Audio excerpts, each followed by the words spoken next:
Hi,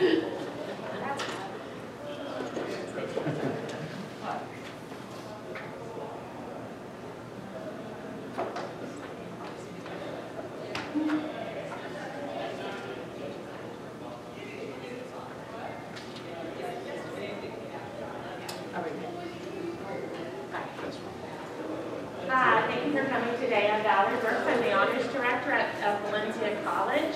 Today I have with me, I'm going to start at my far right, James Rowland, Bonnie Pruitt, Jihei Shin, and Ann Yaldell, and we're going to talk to you about transitioning an extracurricular calendar into a co-curricular program requirement. We'll start with James.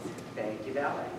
First, I'd like to tell you a little bit about our institution. Valencia College is an open access state college that has 3 locations in Orlando, Kissimmee, and Winter Park, serving Orange and Osceola County. Founded in 1967 as Valencia Junior College, it underwent a name change in 1971 to Valencia Community College. Our honors program was founded in 1988, and in 2011, the name was changed to Valencia College, and we started offering 2 bachelor's programs, one in electrical and computer engineering technology, and the other in radiological and imaging sciences. The primary focus still remains, though, undergraduate and associate degrees. Valencia is ranked 3rd among the nation's 2-year and 4-year colleges and universities in the number of associate degrees awarded. Come on, you know you want it. Thank you. Looking at the current demographics of the institution, Valencia has an annual unduplicated headcount of around 64,912 students representing 79 countries. The average class size is 23. We are the 2nd largest in enrollment via full-time equivalency out of the 28 state colleges in Florida, and we have the 3rd largest unduplicated headcount. Now just moving on to, we are also designated as a Vanguard Learning College, which is a recognition from the League for Innovation in the Community College. We were recognized in 2000, which primarily focuses as a learning-centered institution, judging by how the organizational culture is structured, how staff is recruited, technology planning, learning outcome design, and the outreach to underprepared students, all focusing on ensuring that they're focused on reaching out to the students and making sure they learn. And this is an excellent transition to Bonnie, who will now tell you about the Aspen Award. Good morning. In 2011, Valencia College was selected by the Aspen Institute to receive the inaugural award for excellence in community colleges. $600,000 was awarded to Valencia. This award is given to recognize community colleges with outstanding academic and workforce outcomes in both absolute performance and improvements over time. By focusing on student successes and lifting up effective models, the Aspen Prize honors excellence, stimulates innovation, and creates benchmarks for measuring progress. In June of 2008, the CNL Charitable Foundation and the Valencia Community College Foundation entered into an agreement to establish an endowment fund to support educational opportunities at the college. Part of the agreement was the renaming of the Valencia Honors Program to the James M. and Dale L. Honors College. All funds went to support scholarships for students admitted to the Senate Honors College. The planning of the transition began in 2009 and continued into 2012. Jihei will tell you more about. Now, this tradition of excellence and the spirit of innovation saw us through a great deal of the planning stages for the initial ideas for the James M. and Dale L. Senate Honors College. The interdisciplinary studies track at West Campus, the leadership track at Osceola Campus, and the undergraduate research track at East Campus were the 3 founding pieces of framework that became the core ideas for this new college. The older program was initially what we call the cafeteria-style program, where a student could register for any classes regardless of major requirements or any kind of activity commitment. So no matter what kind of STEM major you were, you could take a humanities course and vice versa. But the Senate Honors College revolves around the idea where a student could take one of these tracks, and they must also commit to cohort activity with other students in these tracks. The interdisciplinary studies track at West Campus, or just IDH, is a team-taught course focusing on the liberal arts. It started out as a pre-existing series of 4 classes, but and a good amount of honors students in West Campus were enrolled in this program, but the New Center Honors College takes it to a new level. Not only do you have classes, but it's there are other activities such as movie nights, reading circles, we take field trips, and even before the Center of Update was instituted, it was recognized by the National Endowment for the Humanities and Center for the Study of Community Colleges as one of the finest in the nation, but now a CENF student in the IDH track can do more. We focus on the learning outcome of the integration of knowledge from different disciplines and different cultures. We take units from Chinese history, from Indian culture, we read mythologies, from Sumerian history, and this year the students in the IDH track supplement their classes and their reading with activities that are required. 15 hours per term is the minimum, so an IDH student track on West Campus can fulfill 1 hour per week, and they will graduate with 60 hours of co-curricular requirements following a 2-year graduation plan. And this year, the IDH students read Haruki Murakami's Kafka on the Shore, and we hosted 2 different reading circle meetings to discuss the themes of the novel. We've also gone to the Ringling Museum for the Arts in Sarasota, Florida, and we will send 20 students to Paris this upcoming spring term. The bones of the IDH track were largely pre-existing before the CENF update, but the leadership track was built from the ground up at Osceola campus, and it focuses on citizen scholars, which is the term, individuals whose actions are informed by theory. So these citizen scholars, to be on the Osceola track, must focus on leadership principles. They will study how to be active in the community within the school as well as outside of Valencia within their own communities. The core classes for this track include themes on social change and the development of an individual's panache for interpersonal communication. So community-based activity is hugely important, and the co-curricular requirements reflect that. A student is mandated to take at least 15 hours of activities with the SGA or with our Phi Theta Kappa Association, community service, campus leadership. Mentoring programs and speaker series are also a huge section. This year, the students at Osceola read Hal Herzog's Some We Love, Some We Hate, and Some We Eat. And just last week, we've hosted a reception for Hal Herzog himself to come down and talk to these leadership track students about the book and about leadership.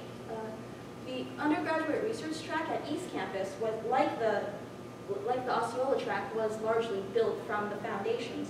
And students in the undergrad research track are expected to learn about the research process and must also publish or edit part of a research journal, and as well as present in different conferences like the Florida Undergraduate Research Conference coming up this February. Also, an extremely dedicated students this year came up with the SRC, or the Student Research Community, and while it's hosted at least, a good chunk of students from different campuses come together and talk about the research process and create a network of information for any and all disciplines. And each campus, while it's developed its own individual campus identities, are connected by a collective consciousness of the students, of students through our HSAC, or the students, or the Honor Student Advisory Committee, which is there. This is a picture of our inaugural class for the James M. and Dale L. Senate Honors College. I just like to give everyone a picture of the students, and you can see the diversity in the picture. Our original cafeteria-style program also included almost cafeteria-style funding, in that we had college-wide funding given to us by the college. For 2011 and 2012, that year we had $95,000 given for the college-wide honors program to decide how that was spent. For the new year, the 2012-2013 program, we got $100,000. However, the funding is no longer just college-wide. That money was divided between each campus track so that the tracks have significant control over how that money is spent in developing their co-curricular activities for their track, and a smaller portion was left still for the college-wide budget. Our Honor Student Advisory Committee, in the old format, actually made most of the decisions as far as how money was spent.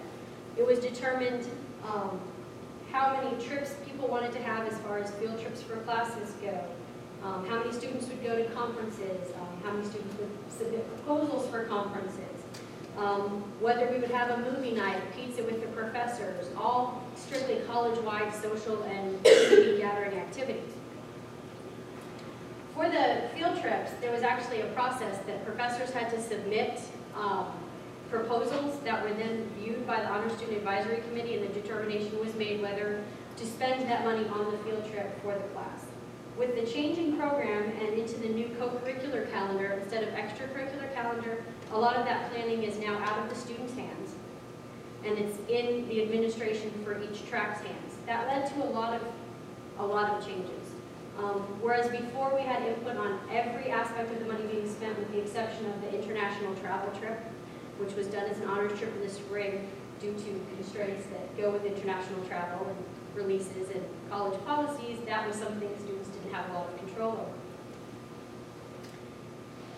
Now, when you look at our old calendar, our activities were all very kind of college-wide, hodgepodge. You could pick and choose what you wanted to go to, but they weren't directly tied to any specific learning outcome, meaning that it was more of a purely social type activity to build a community and less learning-based or learning-focused on an outcome for a class.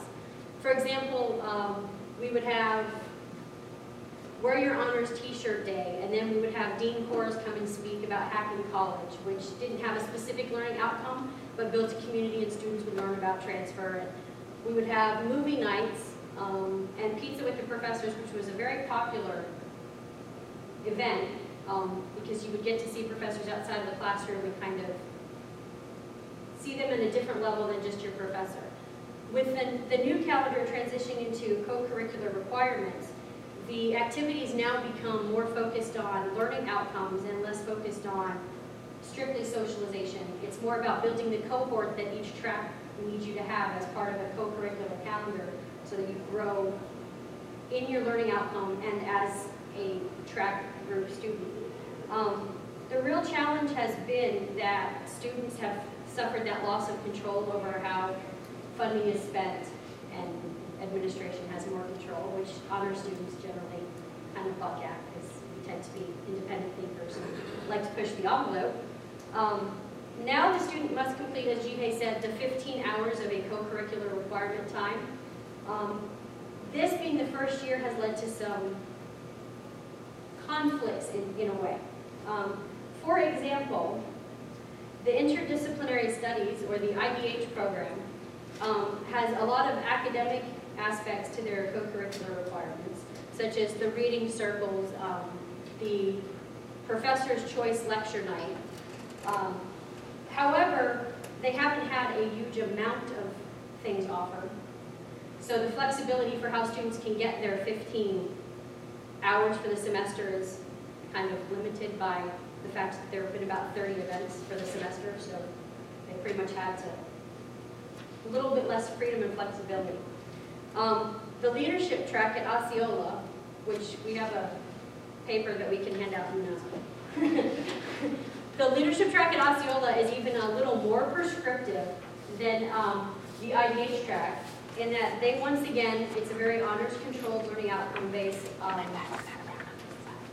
What we're passing around, this is the form that the Osceola track, the leadership track, has used for the documentation of the co-curricular. But what you can also see on there is the kind of restrictive offerings that are available.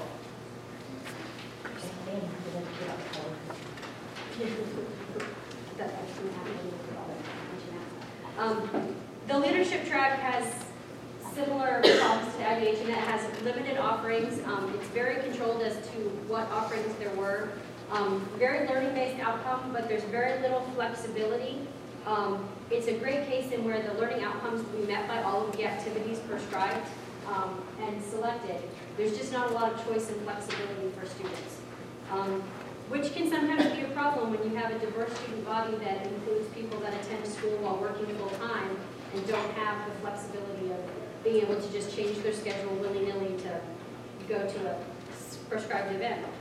Now, on the East Campus, our undergraduate research track has a much better integration of overall campus programming. A lot of the events that they have selected are not just events that they've created as an honors-controlled event, but events that the campus already had through their student development program. that they've given their students co-curricular credit for. So it leaves for a much fuller calendar with a lot more activities they can get credit for. However, not all of the activities necessarily meet the learning outcome of the program. It's a little kind of haphazard. It's a little more of the, you can still kind of pick and choose. It's a great use of the programming on the college, but not necessarily the best use of learning outcome. I need a pointer first. Learning outcome. On our new calendar, I just want to point out if I can figure out how to work it. We have our calendar color-coded so that all students that attend the Aspen Honors College can look at our Google Calendar and know which activities go with which track so that they know what they're doing for their co-curricular requirements.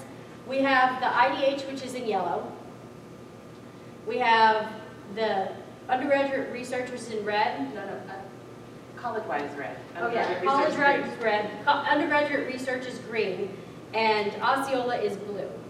So when you're looking, you know which kind of activity will meet the requirement for your co-curricular activities.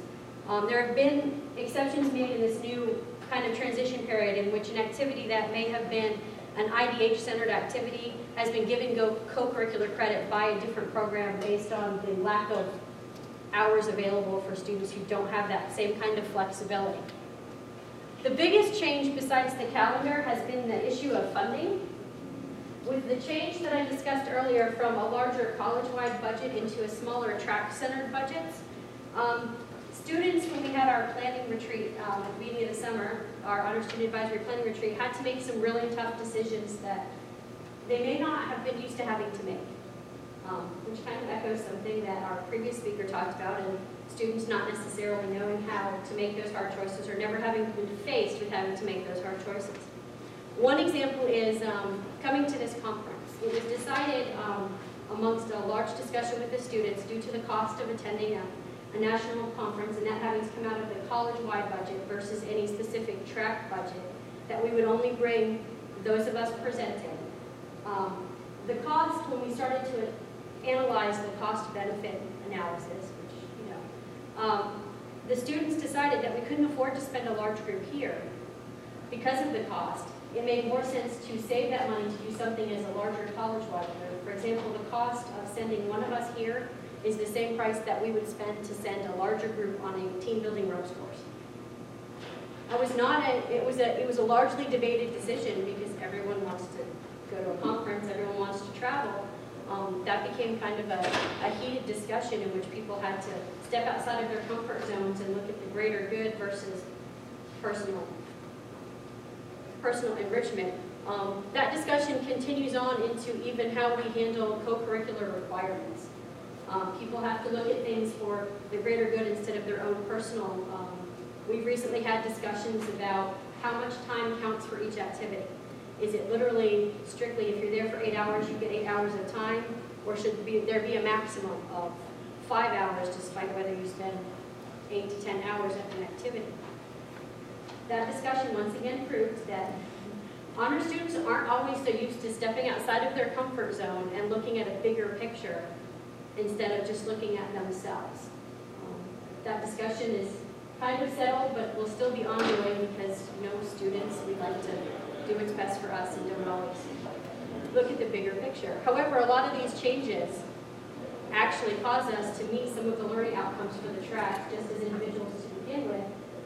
Your citizen scholar has to look outside of themselves. And a person doing leadership has to learn how to lead despite differing opinions. And you have to learn to be able to research different aspects of everything when you make decisions based on finances and programming kind of requirements. That's kind of what has been our challenge. It's kind of where we're at. We're not ever, I don't know that we'll ever be finished because it's such a new transitional program. Transition takes time, but that's kind of where we're at. And that change has mostly been the loss of student control and allowing administrators to kind of take over that programming control that we're used to being able to say, no, we want to all do this, no, we want to do that, and now we have to kind of sit back and say, okay, you know what's better for our learning outcomes, and we need to let you do what you need to do and kind of learn to go with the flow. Yes? interested in what you say, but my concern is when you actually implemented these changes for everybody in your program. My thought is there might be a riot in my school if I simply came and said, all 4 classes are going to have to do these things now. It would be a lot easier than just did it in the freshman class and work our way up. That's in fact what we did. We grandfathered all the existing programs into the old policy, and these new policies only apply to those who are entering this fall. So it's a whole new way. And even those that were grandfathered had the option of applying to the Senate Honors College and changing so that they would be held responsible for the same co-curricular requirements, depending upon where they fit in their studies, whether they could do that or not. Ann and James continued under the old policy. None of the 4 are new students, but Jihei and Bonnie did apply for the Senate Honors College and are both in the interdisciplinary studies track. Whenever I got an application from an existing student, we wanted to make sure they already had a good core of co-curricular activities completed, and in this case there were 2 very active students, so there was no danger that they would not be able to meet the graduation requirements. If I'm a student on the East Campus and I want to do the leadership track, is that able to happen, or am I like stuck in whichever one? Okay. No, just because you initially register, or even just because you tend to live near the East Campus, when you applied for the Senate Honors College, for example, you could pick which track. So if you were applying and you knew you wanted leadership, even though you live a block from the East Campus, you can apply for the leadership track and take the classes at Osceola. How far away are your campus? The distance from East to Osceola is maybe 30 miles or so. The way that we structured the schedule was that a track commitment was a 2-day commitment on Tuesday and Thursday in the middle of the day. So if you were committing to a track at another campus, it was a 2-day commitment, and then you could take your other classes at whatever campus was most close to you.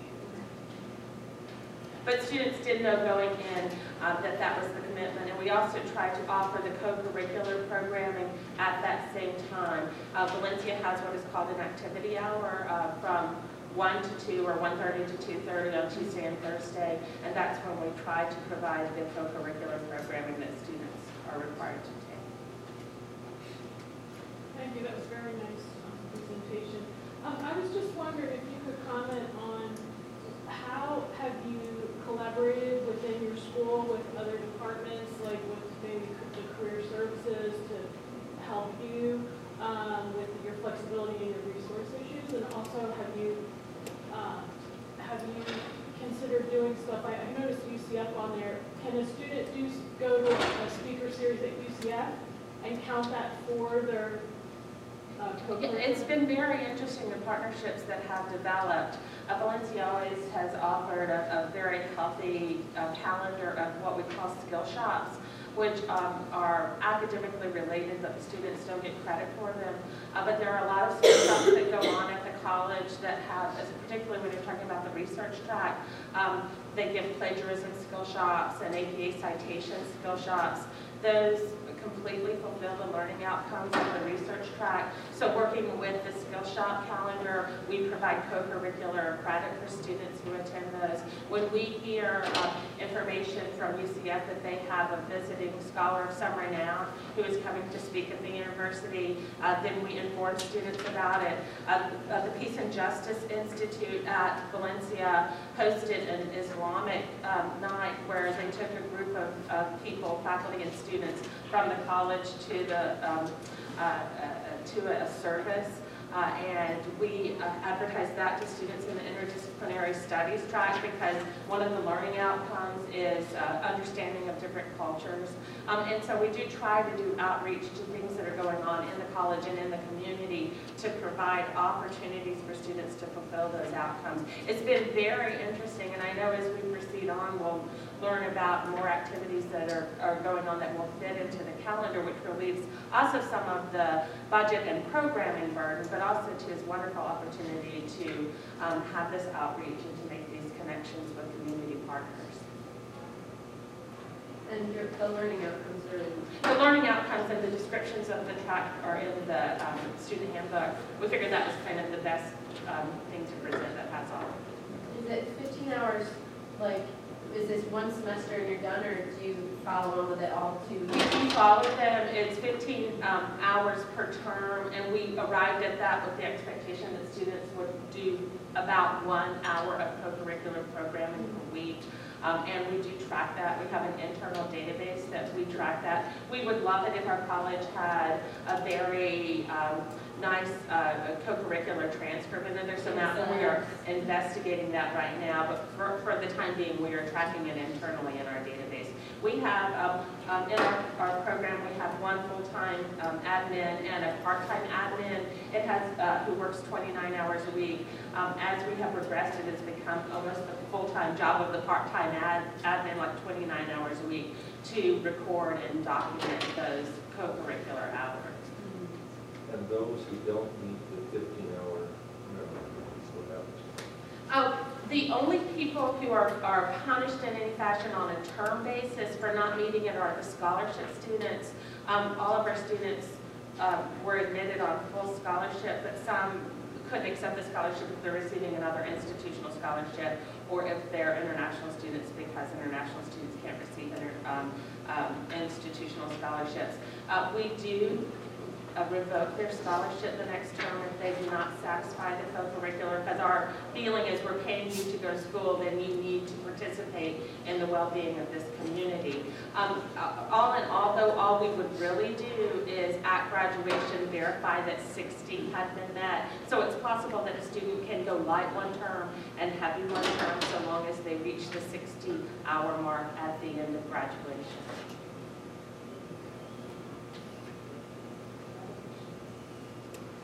Thank you so much.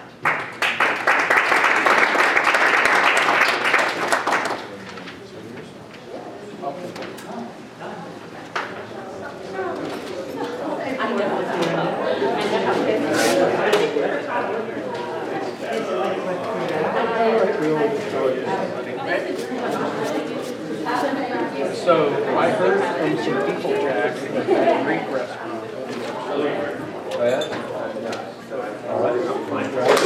I would like to try. Get some Greek lunch. I would like to try. All right, tell you what, let's put our junk out and meet back down here in a couple minutes. Okay, so go upstairs and come back. Yeah, right. I'll go up there, get ready, mark up, put my stuff away, and want to coat around. I will walk up then too. Right. Are you guys going out to lunch after? Mary has more. She's got something she has to do. Yeah, she's a consultant. What's the consultant done? I guess what you do is end up just the band all the time. Oh, so you guys are going to hijack yourselves? I believe it when it happens. That's what I support it, endorse it, I will not get in the way myself. We'll see what I would hope to do the same.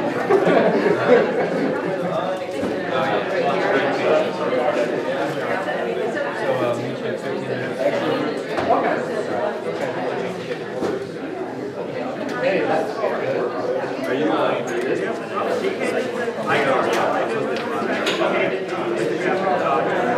sorry, I didn't get it.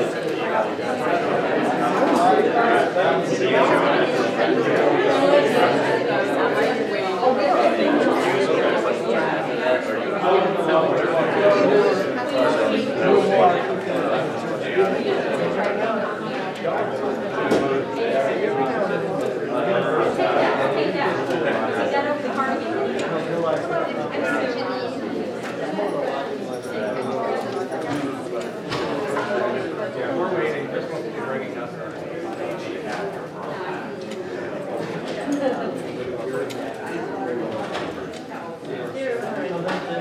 What we do is the audience canvas doesn't always catch, wouldn't catch the gaps.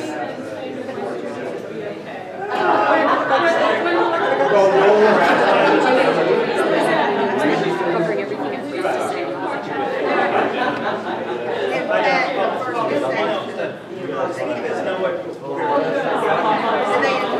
Hey, how are you today, sir? Good. I got a macadamia.